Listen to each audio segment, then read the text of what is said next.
One of the questions about the Russian president's visit to Venezuela is how it affects not only the United States, but all of the countries in the Western Hemisphere. For more on this, we turn to Nikolas Kozloff, author of Revolution, South America, and the Rise of the New Left. Thanks very much for being with us. Thank you. This is the first time that a Russian president has visited Venezuela. So beyond that, how significant is this coming together?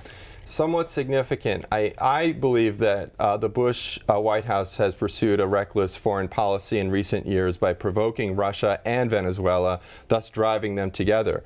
For example, Washington has backed a missile defense shield in Poland, has also backed a NATO expansion in Eastern Europe. So this is pushback, you think, on the part of both Venezuela and Russia?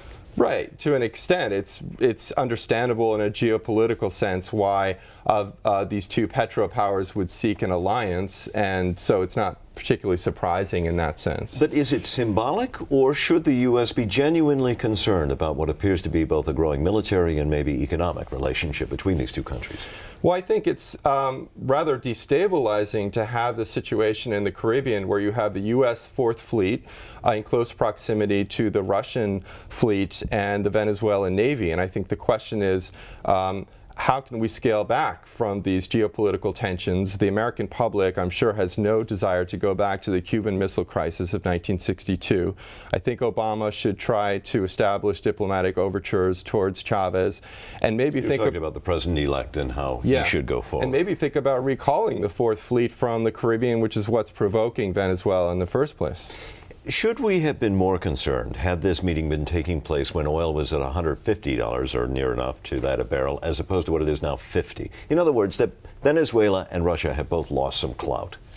I think that's true to a certain extent, but nevertheless, it's a worrying situation from a military standpoint. You have the Peter the Great, which is a nuclear-powered Russian cruiser, which is going to be in close proximity to the U.S. Fourth Fleet, and so I think the concern is that this could there could be some kind of escalation, and so I think we need to scale back from that. We only have about 20 seconds left. Should there be an overall concern that South America, Latin America is leaning more left now?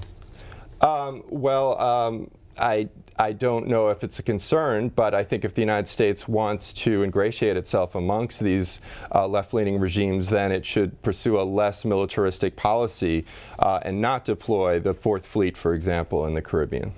Nikolas Kozloff, thank you very much for talking with us today. Thank you.